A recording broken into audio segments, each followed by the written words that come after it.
Hi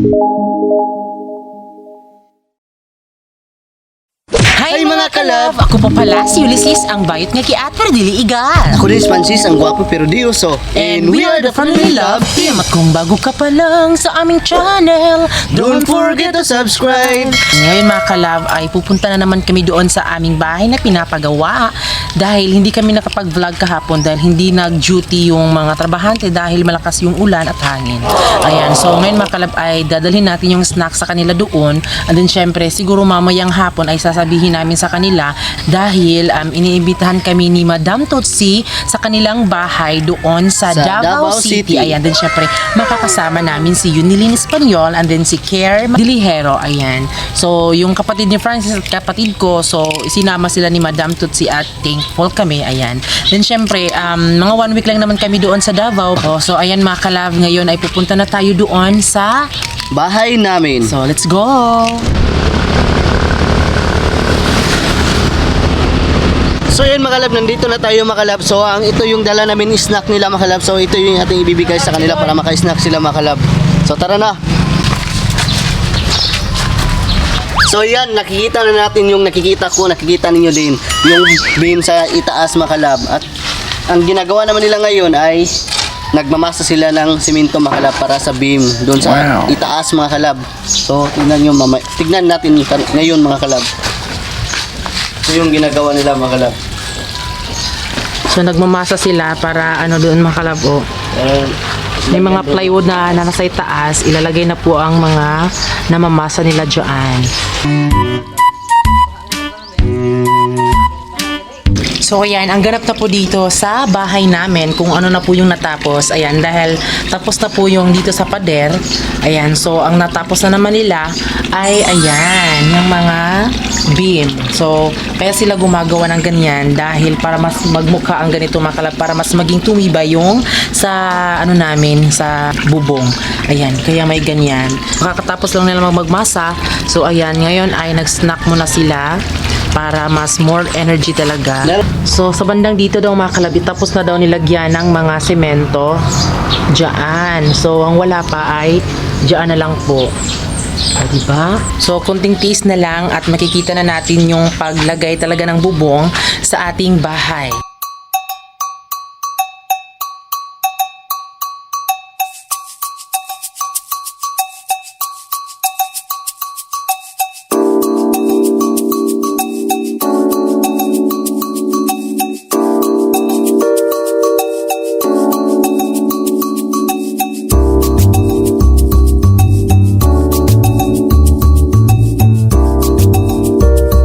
So ayan mga kalab, galing kami sa bahay dahil kumuha na naman kami ng kanilang pangmerienda.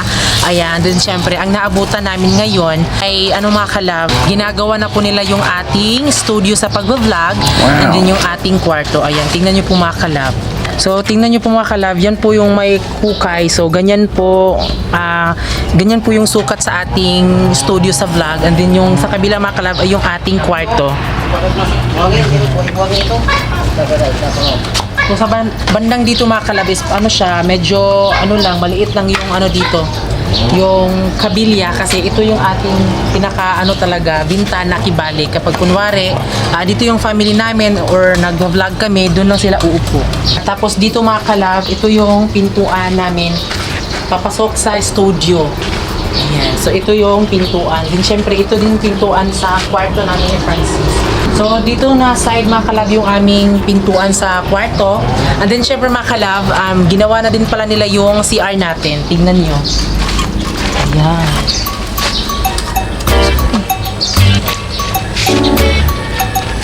So ayan na.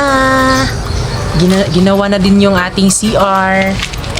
And so malaki po yung ating CR kasi gumawa kami ng CR na may paliliguan and then iba din yung nagpupoop ka mga kalab. Ayan, diba? Sobrang bilis. So ayan, unti-unti na natin nakikita yung ating kabuuan ng ating bahay dahil meron ng studio at ating mga kalab, kwarto namin ni Francis. Ayan, din itong mga kalab, studio sa pag-vlog namin. Pwede din kunwari kung pupunta yung family namin. So pwede sila dito sa studio, di ba? Then pwede din sila sa sala. Then syempre, meron kami, ano dyan mga kalab, di ba pinakita namin sa inyo, yung aming CR is andito sa loob, ayan. So, iniba namin mga kalab. So, yung mas mabuti pala mga kalab, yung CR namin is, nilabas na lang namin, pero part din naman siya sa loob ng bahay. Kasi di ba yung pintuan is dito, ayan. Kaya dito natin makikita yung CR, di ba?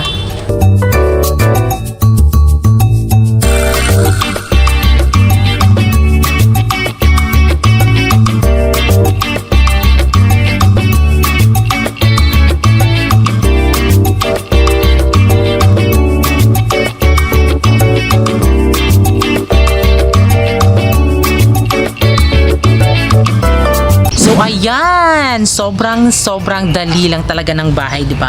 Kasi nga mismo si Madam Tutsi, namangha talaga si Ma'am dahil sa sobrang bilis na napatayo yung ating bahay, di ba? Kasi sa mga ibang trabahador kasi medyo nag-aalanganin sila magtrabaho, buti pa sila dito is sobrang lakas. So, isa kami sa napakaswerte dahil meron na tayong kwarto. Hindi pa siya nagwa 1 month mga kalab, ha? Hindi pa siya umabot sa mga 17 days ay ito na yung kabuuan ng bahay namin, di ba? Siguro parang hinala ko hindi siya aabot sa mga 3 months ata, Bino. Oo. Kaya sobrang bilis. So ayan mga kalab, ngayon ay bibili na naman tayo ng kabilya. Ayan, 10 mm. So 15 kibali mga kalab. 15 kabuok, then 9 mm and 10 yung 10 lahat. Then syempre yung isang tile wire and then 10 na semento yung ating bibilhin ngayon. 10 daw lang muna yung semento yung bibilhin natin dahil umulan kasi kahapon. So ayan, nagwo-worry si Kuya Gaba kasi umulan na naman tapos maano siya ng ulan, 'di ba? So para sure talaga 10 muna.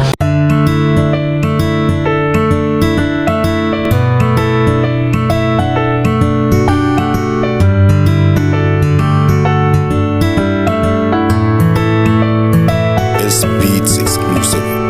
Tila parang telenovela ang istorya natin mula nung makilala at ika'y dumating sa akin. Biglaan na dahil lalagyan ng arkuhan mga kalab, parang ganun mga kalab, ganyan. So, ayoko nang parang wala siyang parang disenyo, ganyan. Gusto ko kapag bago tayo pumasok sa ating kusina ay meron pang ganun mga kalab, ganyan. Atong buhatan ay counter valve eh. Ano ba yan? Kana bitang na plus bitaw nga magbitay bitaw. Oh.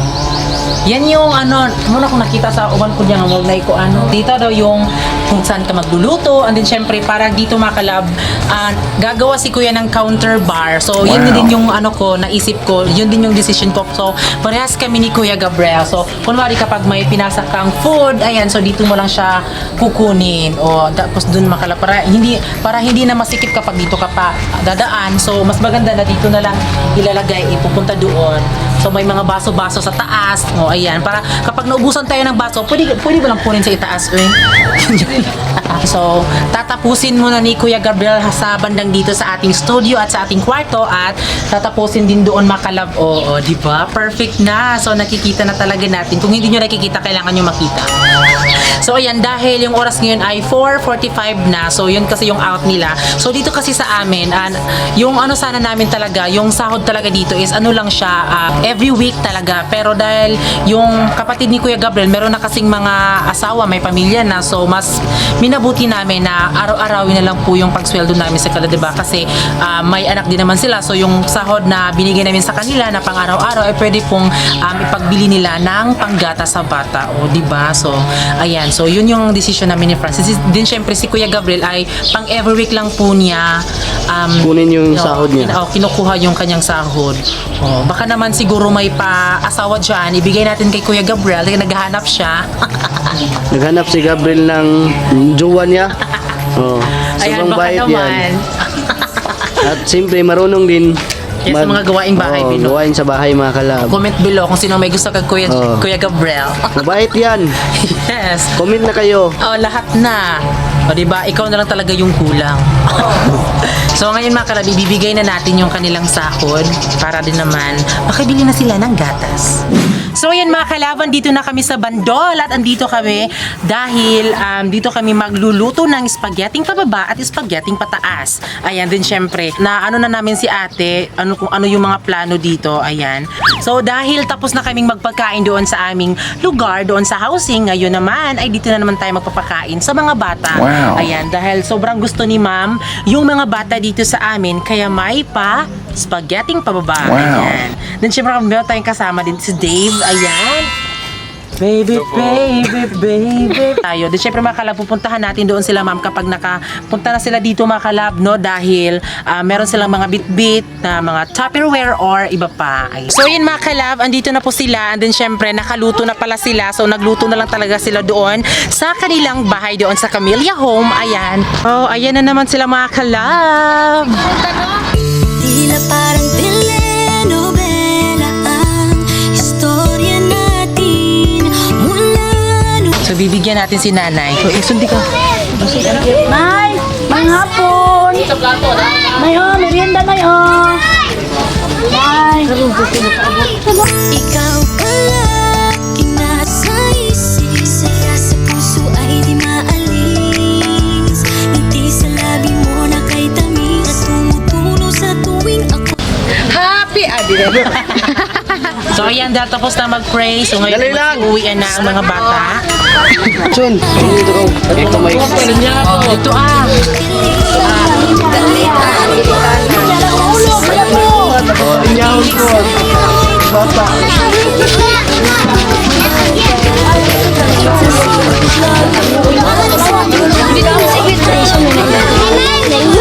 Linya lang, linya. Sana'y mabusog kayo. Sana'y masaya kayo sa aming handog. At sana'y mabusog kayo sa aming munting handog.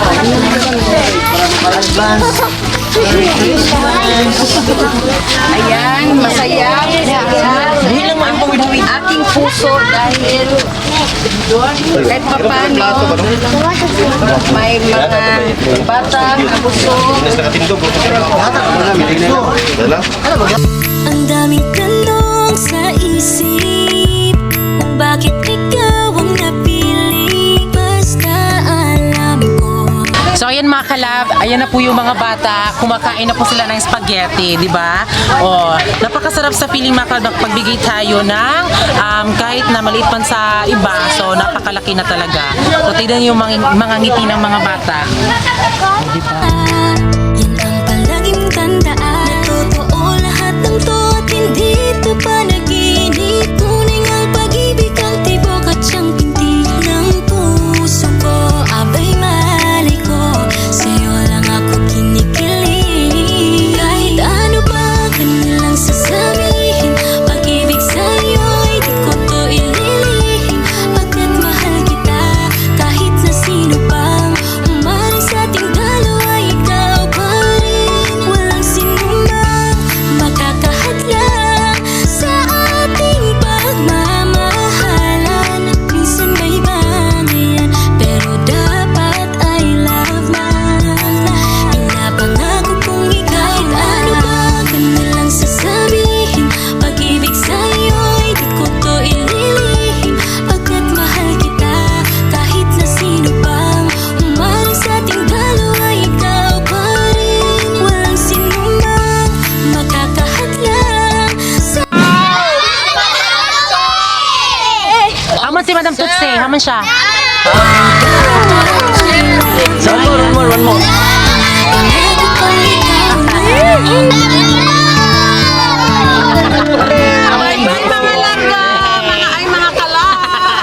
So ayan, thank you kay Madam Tutsi and then kay Sir Jewel.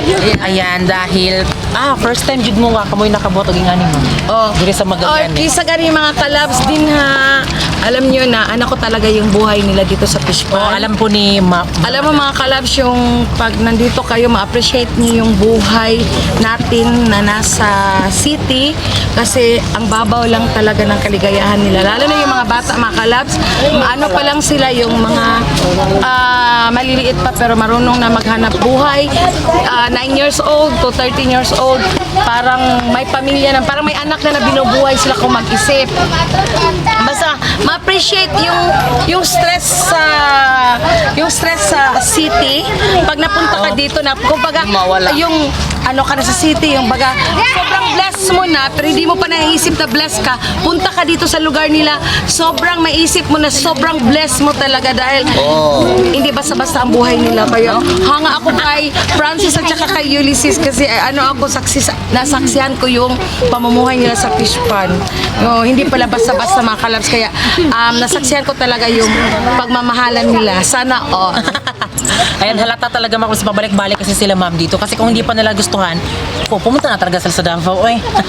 So dahil pabalik-balik sila. Napabalik-balik kasi na-appreciate ko yung, At sa mga kumbaga kalab-lab, yung mga bata ba na-amaze ako kasi sa city kasi ang mga bata puro lang cellphone, laptop, cellphone, tapos mga games. Dito hindi. Yung lambat ang hawak nila. Nangunguha sila ng crabs or nangunguha ng mga shell para lang ibenta para magkabigas. Walang cellphone instead dito. na cellphone sana yung Kaya super blessed talaga yung mga nasa city kaysa dito. Napatunayan ko talaga na yung mga basher dyan, mga kunyari lang love nila, no. Truth pala talaga yung love nila. Kasi grabe yung sacrifice sila lang, ay mga kalabs, hindi basta-basta pumunta doon sa fish pan nila, ang layo kaya. Sila lang dalawa doon. Maraming challenge doon. Maraming At saka si challenge. Tiboy Lolo may anak na eh. Subscribe niyo. Subscribe natin si Tiboy Lolo. Nanilat na to. Ano na to? Anak? Kaya, ngayon, ko talaga na sobrang mahal pala ako ng Panginoon natin kasi sobra pati yung mga anak ko. Sobrang blessed natin. Sobrang blessed talaga. Sila, nasa mga, anong tawag niyan? Yung parang ilog at saka sapa. Nag-combine yung Sabang. Yung anong tawag niyan? Sabang. Yung tabang at saka alat nag-combine, tapos maraming mga yung ginagawang nipahat, ganon. Doon sila mga bata nag-stay para manguha ng mga crabs. Tapos alam nyo, may dalawang bata. Ito. Si John Ray at Si si Johnny at saka si Lemar. Ito yung ano namin, di ba mga Ang bato. Ayan, ito, alam nyo to? Bali, sobrang ganito lang sila. Ito, 13. Ito, ilang taon na? 11. Pero, parang sila yung may pamilya talaga. may pamilya. Sobrang sipag. Sobrang sipag. 5 o'clock na sa na sila yung sa ilog na dagat, ilog at tabi ng dagat para manguha ng mga kalabs. Alimango. Mga alimango. Tapos kanina, nabentahan niya 157. Ito, 100 plus din. May utang sila. Alam niyo kung anong utang nila? Hindi yung mga candy, mga biscuits, hindi. Kundi ulam, yung gulay. Gulay. Oo, yun ang nila mga kalabs. Kaya kung sino mag-sponsor, Ay, baka naman. baka naman. Yes, Kung sino andito, gustong tumulong sa oo mga nga bata naman. dito sa Bandol at saka sa housing, Yes. alam nyo mga kalabs, ako na yung humingi ng sa inyo na kung may mga sobra kayo, alam ko naman mga sobra kayo, please sponsor kahit once na feeding lang or yung may mga damit dyan na mga luma na ipadala ninyo, ayan sa mga bata ng Bandol at saka sa bata ng housing. Maraming mga salamat mga kalabs. Ayan, love. Ayan. Ito sila lahat. Maraming salamat kay na Ulysses at Francis kasi malalaki din yung mga heart nila. Dito ka. Oo nga naman. Dito, Franz. Kaya sobrang hanga ako sa dalawang ito dahil mababait sila na vlogger at saka nag-a-assist talaga sila sa mga bata dito. Yes, yung sa, una nga, di ba sinabi mo sa amin, ma'am, na stop kami. Pero hindi talaga. Ayan. Tapos, tunay yung pagmamahalan. Sana, mapasana all ka talaga. Mga kalabs, beke naman dyan sa mga OFW natin.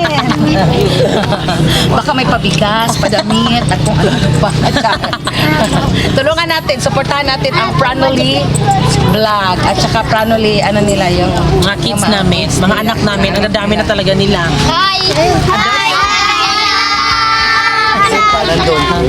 Iba andon. Bye-bye.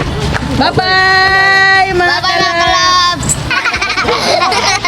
Bye-bye.